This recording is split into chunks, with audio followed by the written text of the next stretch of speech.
Let us begin. We have so much to talk about. I see more people are coming in, but with Dr. Levine on my screen, I can't hold back from introducing him, number one, as we'll introduce Dr. Levine, Brian Levine, as the medical director of CCRM New York. Fantastic, phenomenal lab. I've had the privilege to visit on numerous occasions. A very beautiful center, CCRM New York. He's also the founder of a surrogacy platform called Nodal, which we will discuss tonight. But he reminded me, most importantly, his biggest achievement and what I'm most proud of him is that he's a good friend of mine and a good friend of PUA. So Dr. Levine, welcome to this PUA webinar, the second of this AI series, where we are going to talk about cutting edge new innovations in the field of fertility. And tonight we're going to zoom in on something that we have introduced you as the founder of Nodal. And we're going to talk about a new approach to surrogacy, helping the Jewish community, connecting the Jewish community with surrogates, which people on this call most probably know is a very difficult endeavor. So welcome, Dr. Levine. It's great to have you on our webinar. And let's just go right into it. Tell us a little bit about yourself. Tell us a little bit about what you do, and then tell us about Nodal, and we'll take it from there. Well, first and foremost, Rabbi, it is an absolute pleasure to be with you this evening. And you should know there are very few things that will take me away from the Yankees-Dodgers game tonight, and you are one of them. So it is absolutely a pleasure to be here, and this is super important to me.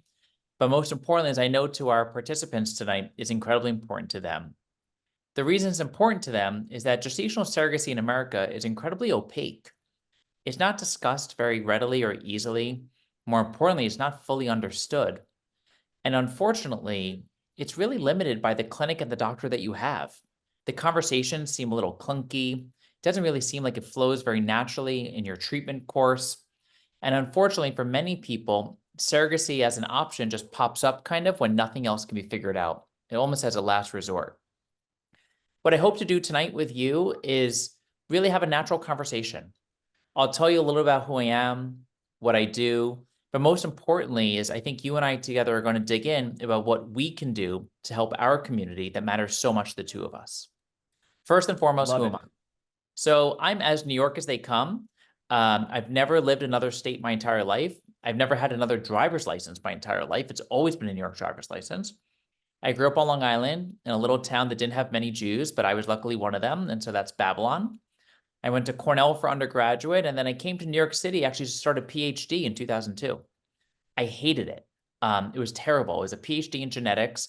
I totally thought I was going to be the next genetics scientist, but unfortunately, the program was just too early. So I dropped out, and my Jewish mother on Long Island wanted to kill me. But then I went to medical school at NYU instead, and she was much happier because she could at least tell the doctor.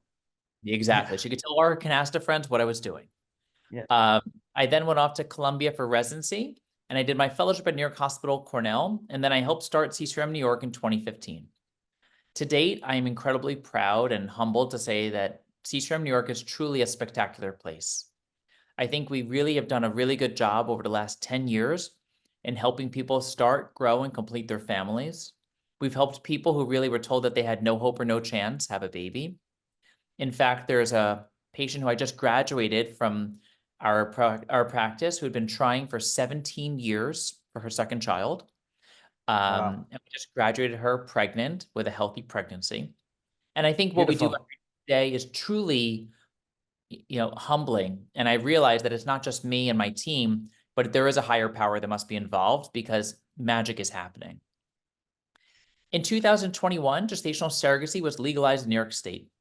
And as you've gotten to know me over the years, I'm a gigantic geek and I love technology and I love data. And when I found out that surrogacy was legalized, I was like, oh my goodness, this is something I want to do because now I can help a whole nother group of patients. Before 2021, what most people don't know is that if you had to pursue surrogacy in New York State, you had to ship the embryos outside of New York. Connecticut, Massachusetts, Pennsylvania, California, anywhere but New York. In fact, it was legal in 47 other states. The 3 states that were not legal were Nebraska, Louisiana, and New York. But in 2021, when Governor Cuomo passed the budget, he did two important things in the state of New York for fertility. One was that he made gestational surrogacy legal.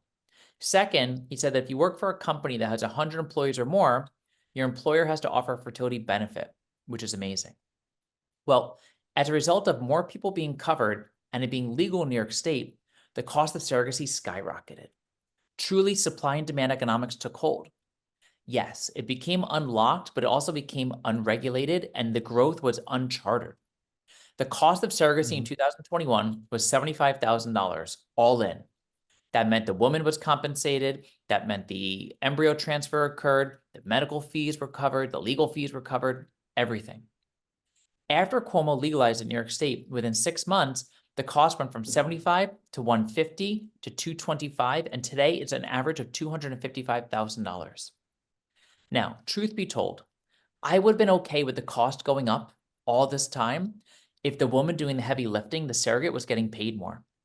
If these women who are amazing were saying, pay me more because I need to do this and you want me to do this, I actually would have been okay with it. But that's not what happened.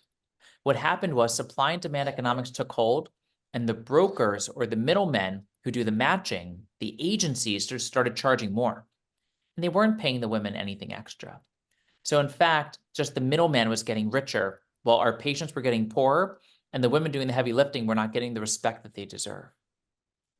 As a result of this, I felt like, look, if I didn't try to fix this broken system, I was just as guilty as everyone else.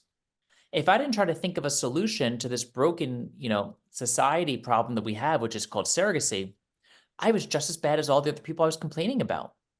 And truth be told, my amazing wife said to me, I can't hear you talk about this anymore. Like, think of something to fix this. I don't want to hear you complaining. So I did, and that's called Nodal. So Nodal is the leading online platform in America that helps make gestational surrogacy more affordable and more accessible. Since going live 2 years ago, we've saved our 100+ matches that we've done to date over a century of waiting time. We literally are saving people time every day. Our average match time is 42 days, while the average match time for an agency is between 9 and 18 months.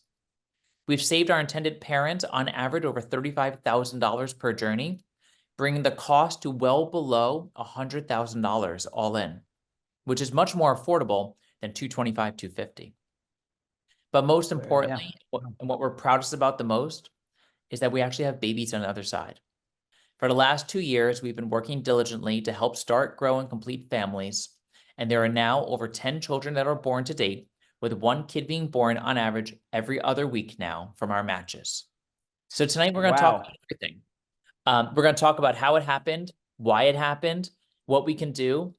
And Rabbi, we have to talk about the question that I'm dying to know, which is, how do we define a Jewish child? And you're going to help me understand this.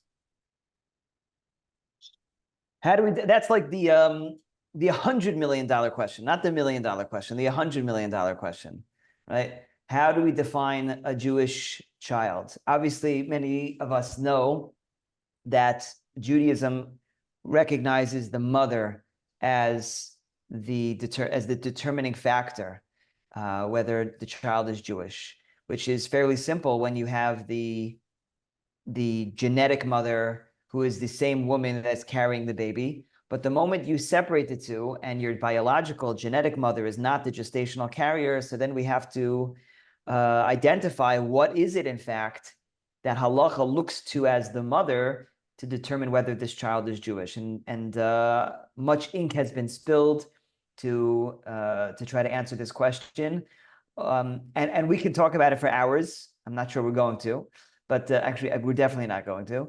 But I'll leave you with, I believe it was the words of Reb Shlomo Zalman Auerbach. Reb Shlomo Zalman Auerbach, one of the greatest poskim in our generation. Reb Shlomo Zalman apparently said that for any question you bring me, I can point to a Gemara, a Talmudic source to help us understand and answer that question, with the exception of one. There's one question that I just cannot bring you a source, a conclusive proof or a conclusive source, and that is, how does halacha, how does Jewish law define motherhood? Many of the Rabbanim are of the opinion that the genetic mother is the mother, the one who has the genes, the chromosomes, giving that over, the 23 chromosomes giving that over. Everything after that, the carrier, the gestational carrier, is just functioning as an incubator, allowing for that embryo to express itself and to eventually be born. But borrowing epigenetics or anything like that, but really it was all determined, all of this child's DNA, everything was determined, and everything was present at conception in that embryo. Everything later on will just be facilitating the development of that embryo. Others argue that no, that really halacha doesn't recognize genes per se, although there are many sources in the Gemara that talk about genetics and talk about a woman that had a number of babies who died after a milah, after a bris milah. So the Gemara says we see, and sisters who had that same idea.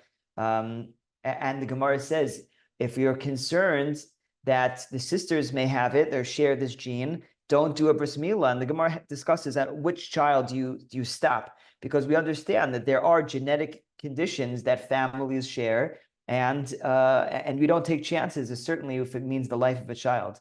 So halacha definitely recognizes genetics, but maybe not on the microscopic level to determine that this baby would be Jewish. And therefore, what we always have believed is the woman who gives birth to the baby, although it's not her DNA, but she's the mother. She gave birth. How could she not be the mother? And many, many Rabbanim subscribe to that approach as well. By the way, have you ever thought of what's going to be when we have an artificial womb? Right. If you subscribe to the opinion that the mother is the birth mother, so what is going to be with those children who will be born whenever that is, however many years in the future, will be born from a Jewish embryo, but then an artificial womb? Does that child lack a mother? Is there no mother because there was no official woman carrying the baby? It was an artificial womb.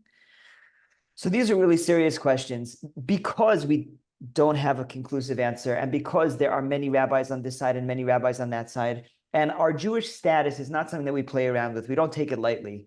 So therefore, whenever there is a non-Jewish ingredient, whether it's a non-Jewish egg or a non-Jewish carrier, then what we typically advise and recommend is a conversion when the child is a baby. And then there's a discussion what happens later on when the child becomes bar bas mitzvah.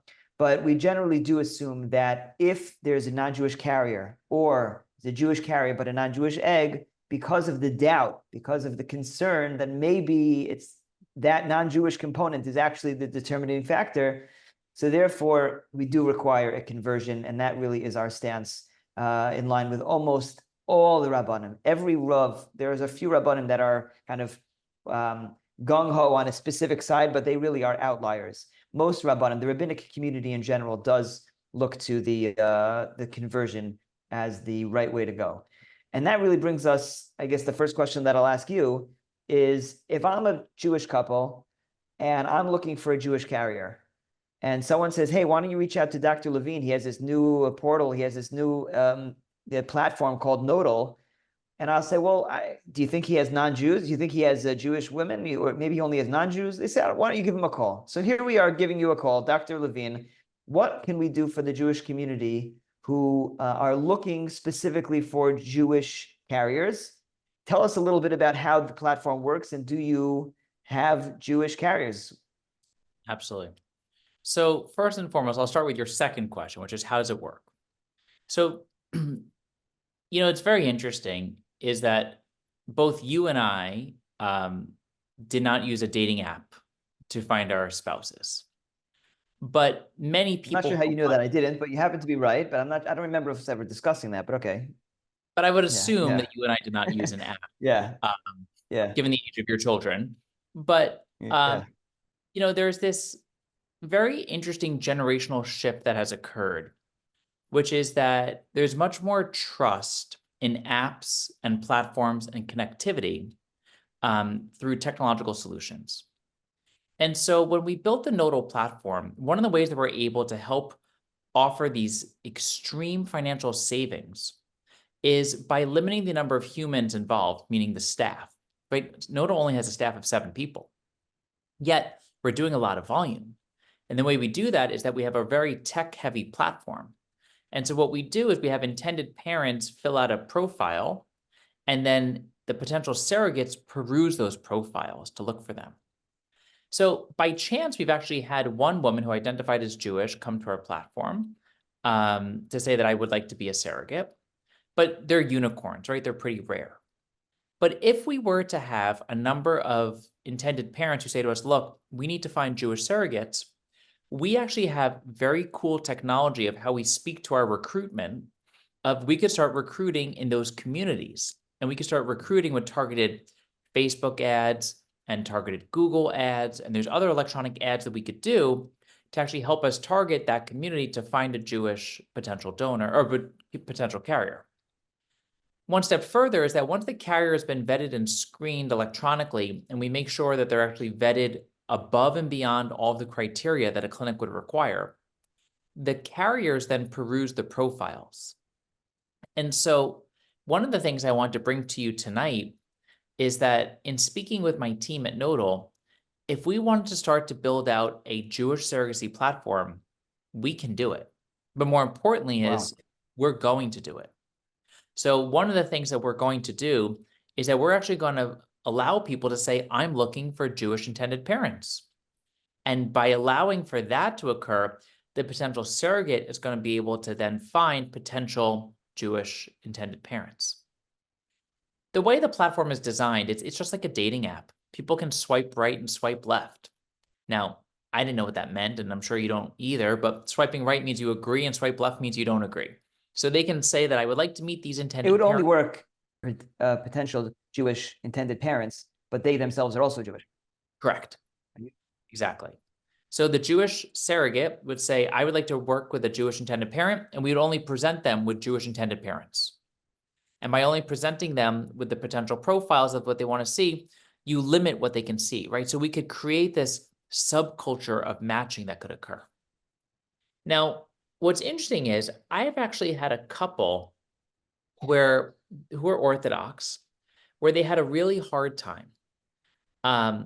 She was born with something called MRKH. So MRKH, for those of you who don't know, Myhre-Thansky-Klehauser syndrome is basically where you're born without a uterus or a cervix, and the vagina ends blindly. You have ovaries, you can make eggs, you can make embryos, but it's physically impossible to carry.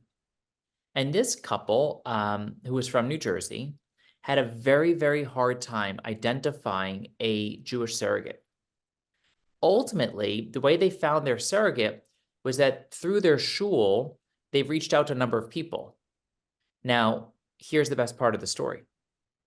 In their shul, they placed an advertisement saying, can someone please help us? And it was the woman's cousin who agreed without knowing that it was her cousin who was looking to carry. Wow. So if you want to talk about it being Bashir, the cousin, because it was all done anonymously, the cousin ended up carrying for the other cousin who didn't have a uterus. So there was no question about the Judaism there. But it just goes to show about the power of connection and the power of community that can happen. Now, one of the things we should talk about here is that, right now we have over 30 participants listening to us. And I could tell you probably 30 reasons why someone needs a surrogate. But there's really 5 main reasons we should think about. There's a lot of people out there who cannot carry, who are born without a uterus or incapable of carrying. That's like that MRKH story. Or women with breast cancer, right? If you've been following the news, juvenile and young breast cancers are happening much more often. The 25-year-old with breast cancer, the 28-year-old with breast cancer. Sometimes they're incredibly hormonally responsive, and so you don't want them to be pregnant because the risk of their cancer growing more.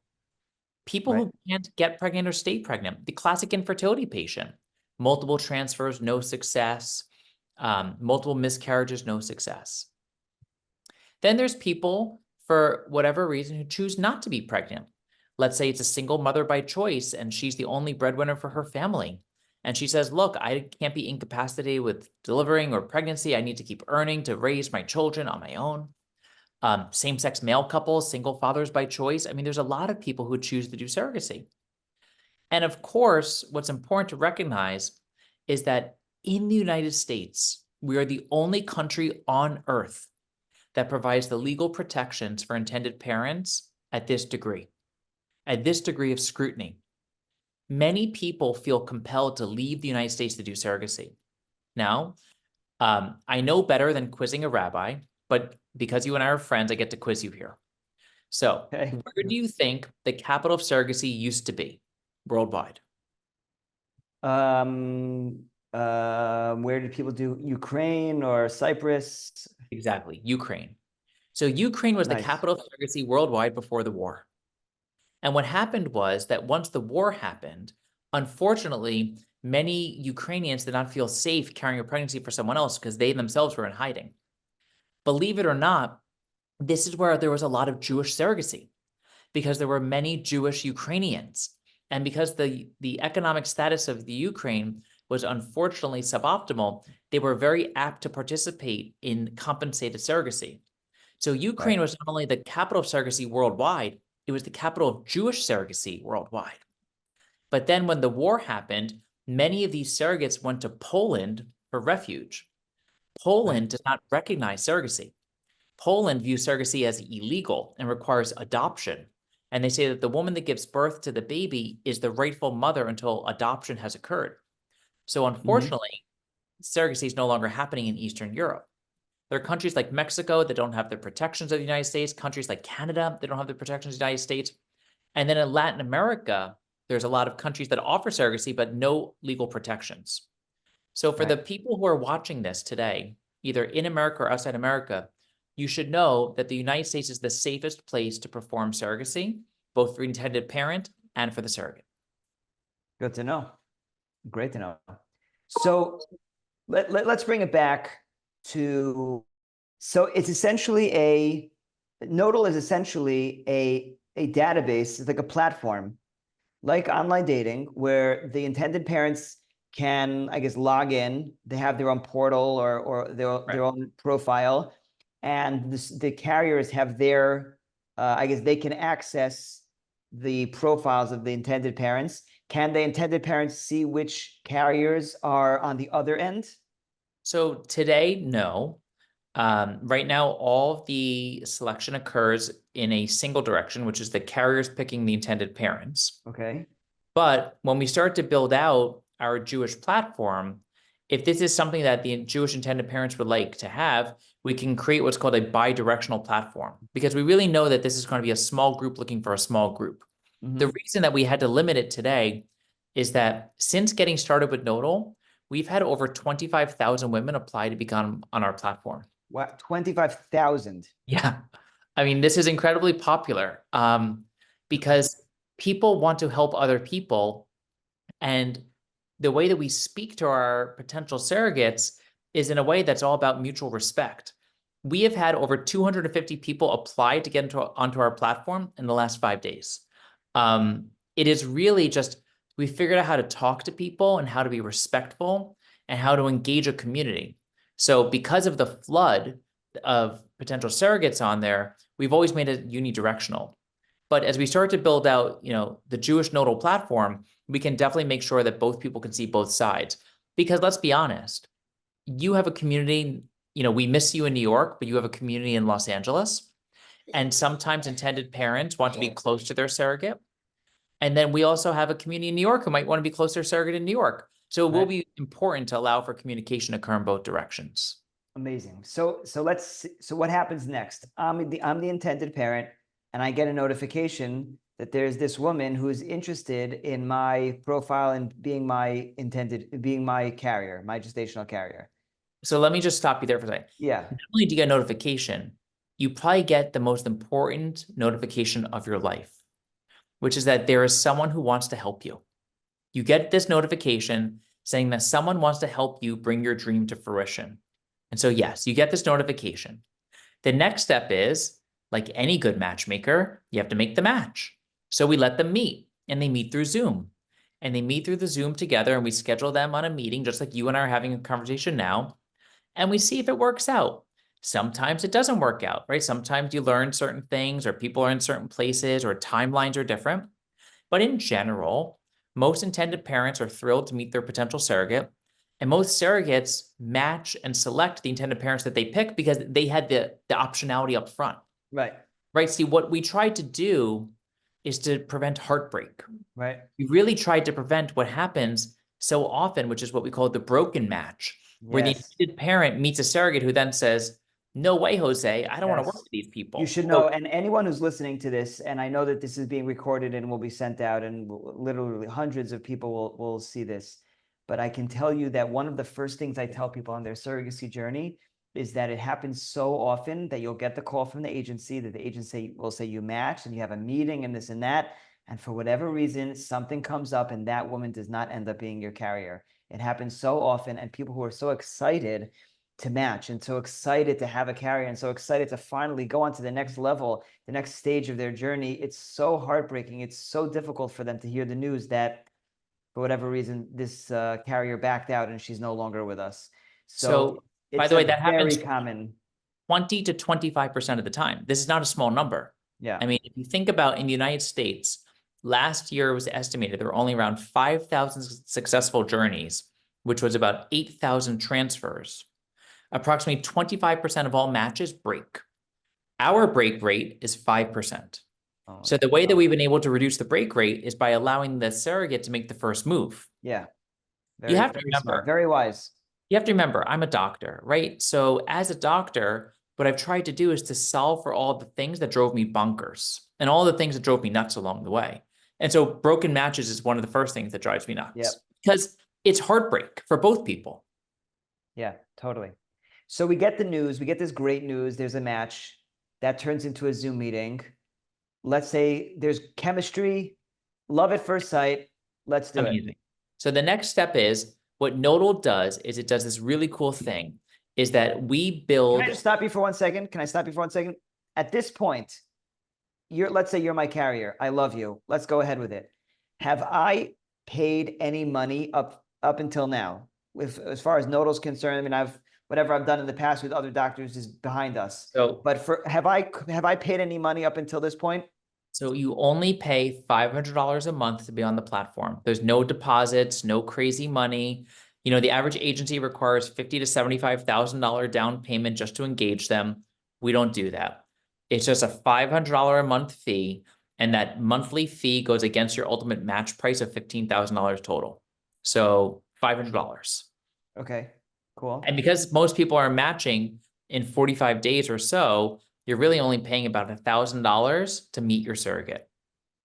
Cool. And by the way, if it doesn't work out, you stay on the platform. You can keep going. Right. But let's just say it all works. Good. So now everything is perfect. Everyone likes each other. They say, let's do the next step. The next step is that we take our summary of the potential surrogate and all the medical records that we collected and our maternal fetal medicine clearance. So we actually vet all of our surrogates through maternal fetal medicine first so that the clinics can't say no, right? We want to make sure we're putting the best candidates forward for clinics. Well, in other words, before they even accepted the intended parent, we're already screened by MFM? Yeah. Wow, good for you, Brian. Dr. Levine, you're awesome. Okay, good for you. Thank you. And you can, by the way, the only one to call me doctor is my mother because she gets a kick out of it. You can please call me Brian. Okay. But what we do is we vet them, we screen them, and then we send this whole package of information off to the clinics. And then we become gigantic nudges. So we nudge the clinic to say, hey, you got the surrogate here, you got the surrogate here. And what has happened over the last 2 years is that because we send such a complete profile, the clinics love working with Nodal, right? Because we vetted them, we did all the heavy lifting. Right. We actually give them a summary sheet, a single page that summarizes the entire surrogate, as opposed to the average agency that gives a stack of 1,000 papers. Right. Our average clinic review time is less than 21 days. So the clinic will then review all the records, and either they'll say yay or they'll say nay. More often than not, they say yay. And then the intended parents tell us what they want to do next. So if the clinic says yes, then the $15,000 fee is triggered because now that surrogate is officially theirs and they sign a contract. And then they can do one of two things. They can say, look, We want to have Nodal be our agency, and we're happy to be the agency and do all of the coordination of care. Or the intended parents can say, we're really trying to save money here. We're going to do it all ourselves, and we're going to manage this as an independent journey. And we'll give them all the advice of how to do this.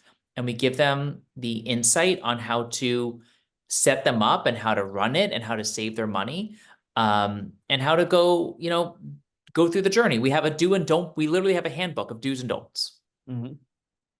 Amazing. Now, when you say that Nodal will be can be the agency, do you represent the legal? No. So I love this question because the legality is a really important thing. And so for those of you who are getting to know me here, obviously you can tell I'm very animated about this because I care a lot. But most importantly is that we felt that even though in our core team, we have a general counsel, her name is Carly Valero. She's an incredible lawyer who's also Jewish. And by the way, Carly had 27 embryos transferred into her and none worked. Oh my gosh. And then went through surrogacy for her daughter. And then, by the way, spontaneously got pregnant for her son. Wow. Talk about divine intervention. Wow. But even though we have a lawyer on staff, we want people to have independent legal counsel. And because people like our product, right? Because we vet people, we screen people, we have nice people on both sides. We have a whole list of lawyers that we work with to help save people money. But we want them to be independent of Nodal, right? We want people to know that your lawyer represents you and doesn't work for us. Right. That's really important to me. Mm-hmm. So we help people find a lawyer. The lawyer and the legal fees, we've figured out a way to negotiate these down. So we typically can get legal fees for just a couple $1,000s for people, which is amazing. Wow. Yeah, that is.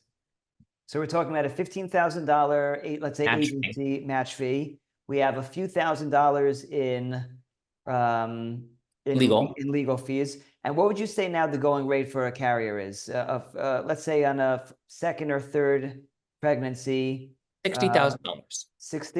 60. So what we have done that's really unique for Nodal, and the way that we've made sure that our intended parents don't get gouged, is that we have actually done a survey across America for everyone's zip codes. And so we've actually figured out what is fair compensation for where you live. I mean, let's be honest.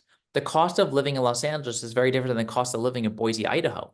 Mm-hmm. So we can guide our surrogates towards what compensation they should expect based upon where they live and a number of other criteria.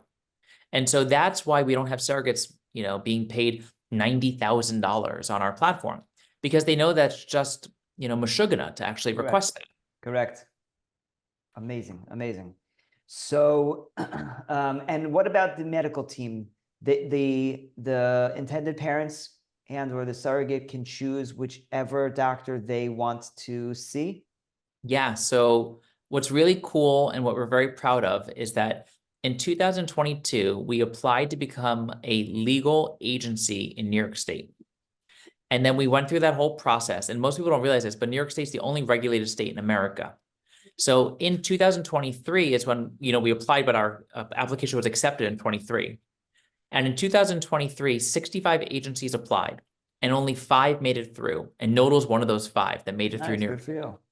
Thank you. So we can actually work with almost any state in America, except of course, Nebraska and Louisiana. The most recent state, by the way, Michigan, now approved surrogacy. But one thing I want to highlight that you just mentioned was medical. So this company was founded by a doctor, me, and we have a nurse midwife on our platform. Her name is Kelsey, who actually will work with the clinics that the intended parents are at to make sure that she can address all the questions that they have. Because this is a medical process, and we want to try to limit the variables that are going to impact people's outcomes. So we work all the time on the medical side. So we send the records to the clinic, and then it depends on which clinic the intended parents are working with. And here's the cool thing to share with you. So, ASRM this year I thought was meh. It was like, okay. I missed it. It was Sukkot. I know. It was, well, first of all, this happens like every 4 years it lands on Sukkot. Yeah. We have to talk to leadership. Yeah. Anyway. Second, the ASRM, for our listeners, the ASRM is the American Society of Reproductive Medicine, and they host once a year, they host an annual medical conference which is huge. Thousands and thousands and thousands of people from the field of reproductive medicine, whatever that means. It's a huge spectrum. Everyone comes, and it's a really fantastic weekend and a few days of just learning, networking. It's a great time. And this year it fell out on Sukkot. So I knew from even from our Minyan chat, a lot of the Orthodox rabbis, doctors did not end up coming.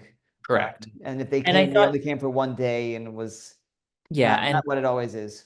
and the science also, I thought this year was just a little bit lacking. But I learned something really cool, which is as all these networks are forming, right? Like the CCRM network, the US Fertility Network, the Ivy Network, the Pinnacle Network. Many of these networks are now allowing their partner clinics to do surrogate evaluations. So let's say, for example, you're dealing with a really challenging couple who lives in Los Angeles, and they're really trying to save money. And let's just say they're working with CCRM. Well, it ends up that surrogate, if she lives in Brooklyn, could be evaluated by me and my team without having to fly her all the way to Los Angeles. And so there's some really cool things that are happening in our field right now where people are really trying to be collaborative. Because what we realize is that when you have a surrogate who wants to work with you, the last thing you want to do is make it hard for her. By definition, a surrogate is a mother. That's the only way you can be a surrogate in America, right? You must have children living with you, be healthy, and have a stable home, stable food, stable resources, stable insurance, everything.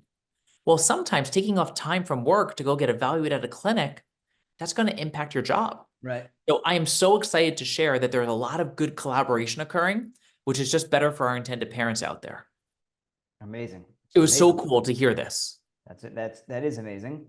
That's very helpful, and especially with can you hear me? Yeah, go ahead. We do the work that we do from Los Angeles to New York, even when people are just not doing surrogacy, just knowing that there are other doctors' offices that will do screening and whatnot. If I have a patient in LA and I want to send them to you, they can do a lot of the screening here and just go for a retrieval or a transfer and have collabs and have other centers take care of the other stuff, which is a very it's an easy way for us to take advantage of travel and technology that we have today. Okay, so let's just finish up. Sure. After the sender has accepted the carrier and the intended parents, so really from that point, it's there's three things that have to happen. Okay. You have to bond insurance for the gestational carrier. So you have to make sure that her health insurance is surrogacy compliant. Is that something that Nodal takes care of? We help guide. So sure, we can help you. If you want to use this as an agency, we can. Yeah. And, it's funny right now because open enrollment typically happens around November 1st.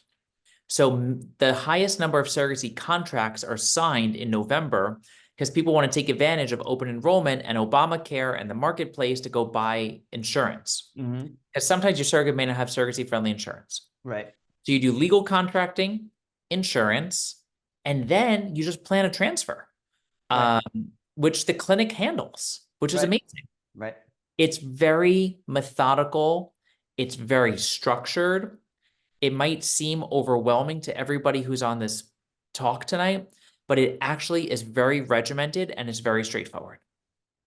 Yeah, no, the truth is, it seems to me like the world of surrogacy, which is this big question mark, this big kind of, this huge cloud of so many different possibilities and so many different steps.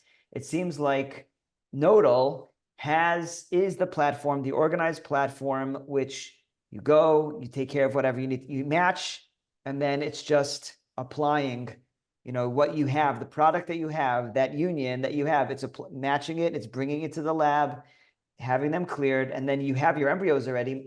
The couples that are looking for a surrogate already have their embryos. Then it's just figuring out a good time to transfer, and then the pregnancy. Do you offer any type of support for the intended parents and or the carrier during the pregnancy?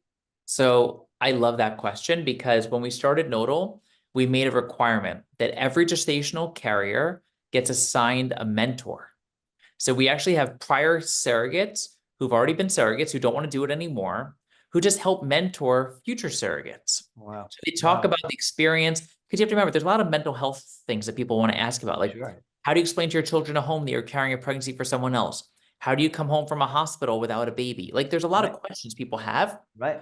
And so mentorship is really important. And then for the attended parents, we offer support groups.